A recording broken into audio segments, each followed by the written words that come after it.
The shocking cost of Amazon returns, what shoppers don't see. Today on Here's the Scoop. Today's article comes from CNBC and it says easy returns cause big trouble for Amazon sellers, but return rates show signs of slowing. So guys, I'm just going to give you the Reader's Digest. I'm not going to read you the whole article because it's pretty long, okay? So on the surface, Amazon's return policy feels like a dream. Free, fast, no questions asked. But for the small businesses that make up a huge part of Amazon's marketplace, returns are a growing nightmare.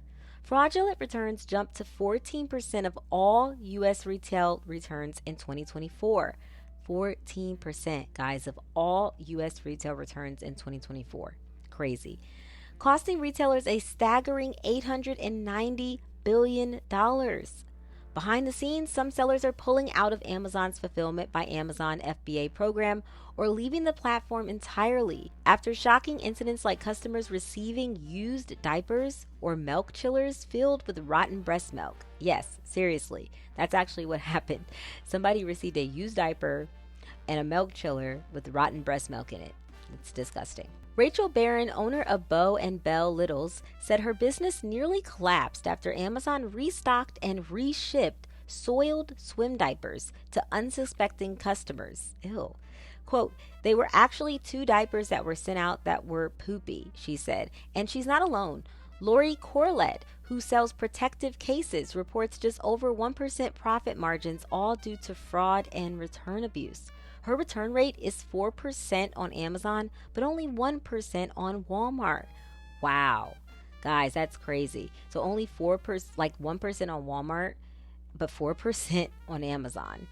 Meanwhile, Mike Jeliev, a music gear seller, installed 40 security cameras in his Texas warehouse just to document every shipment and protect himself from scammers. Quote, on eBay, we can block bad customers. On Amazon, we can't, he said. Amazon introduced a new FBA returns fee in June 2024, targeting sellers with high return rates. By September, return rates dropped by nearly 5%, a sign the pressure worked. Amazon also added warning labels to quote frequently returned items, helping steer customers away from problematic purchases. But sellers are feeling the squeeze. 65% raised their prices in 2024 directly because of Amazon's fee changes or return abuse. Wow, that's a very high amount, 65%. And with billions of returned products involved, the environmental toll is massive. 9.8 billion pounds of waste, and guys, 29 million metric tons of CO2 emissions from returns in 2024 alone. Some sellers are now taking returns into their own hands. Lisa Myers of Sarah's Chill left FBA after a traumatizing return story. A customer received her product with someone else's rotting breast milk inside. So that's the one I told you about earlier. That's the moment I, quote, broke down crying, she said. Myers now works with Goodbye Gear, a baby product resale specialist inspecting each return by hand. Their rigorous process helped them grow 50% year over year, with 33 new sellers joining in 2024 and a new warehouse opening in Ohio. Amazon, for its part, claims it gives, quote, second life to over 300 million returned items a year through resale, liquidation, or donation. Still, as seller Kristen Lagenfeld puts it, quote, we should stop making crap. We should make high quality products meant for resale.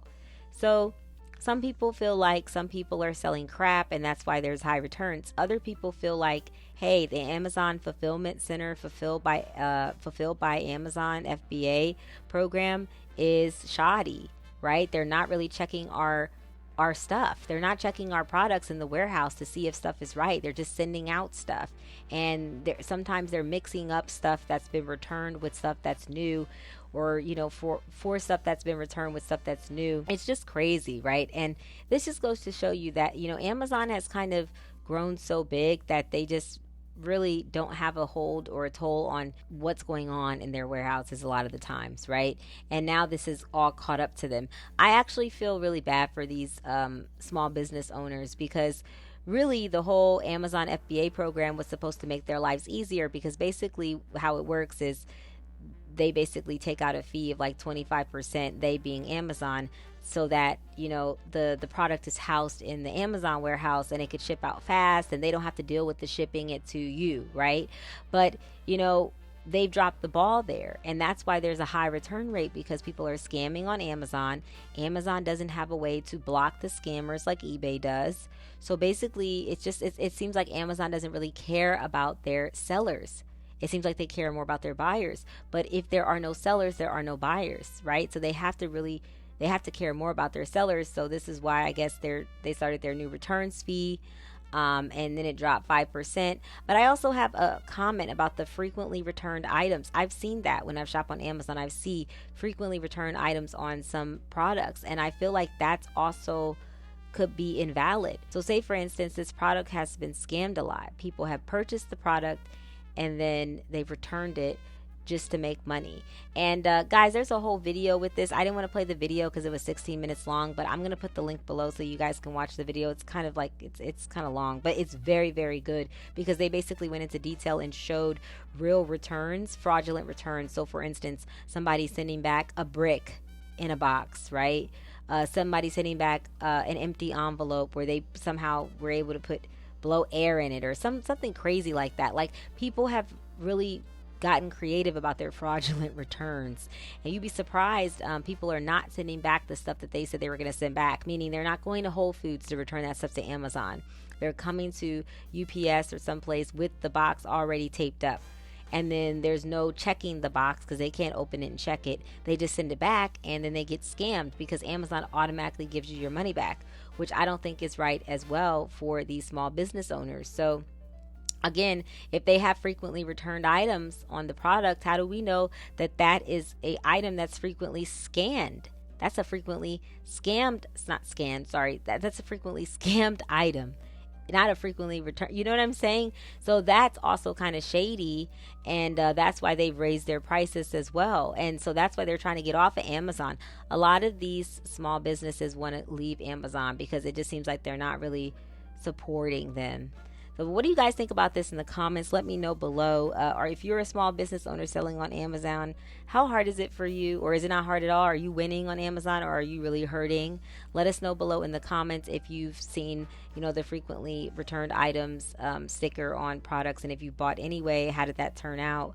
Let me know, guys. Just let me know what you guys think about this in the comments. I think this is just, I'm not sure if Amazon's going to last if they keep operating like this with their sellers, because again, if they don't have sellers, they don't have buyers, they don't have anything to sell, unless they start making white label products like the grocery stores and Target and stuff like that. But I don't know, they could probably do that. I mean, I think they actually do that now that I think about this. I think Amazon does have their own products, but like, to what extent are they going to expand that, right?